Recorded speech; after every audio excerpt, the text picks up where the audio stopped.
question 12, we're given the recurring decimal 0.145 with the 4 and the 5 recurring. So it asks us to write this decimal as a fraction. So the first thing we want to do is we want to write out the decimal using a couple of decimal places. So it's going to be 0.145.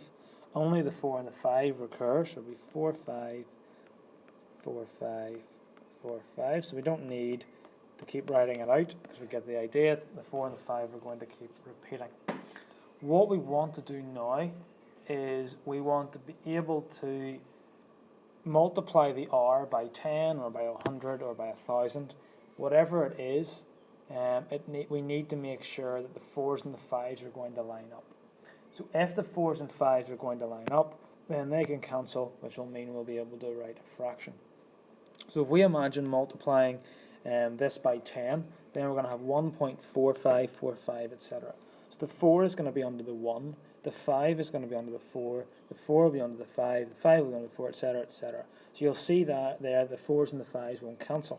However, if we multiply by 100, we'll move the 1 and the 4 across, which means we'll have 5, 4, 5, 4, 5, 4, which means all the 5s, all the 4s will actually cancel out, which will allow us to write a fraction.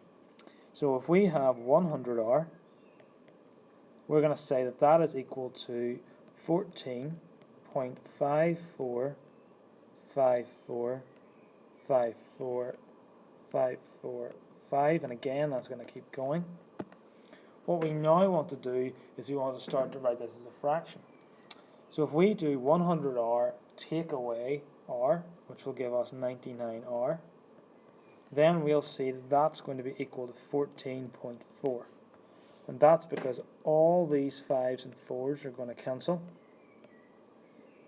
and that 4 as well, which will just leave us with 14.5 minus 0.1, which is just 14.4. We can then write our r as 14.4 divided by 99.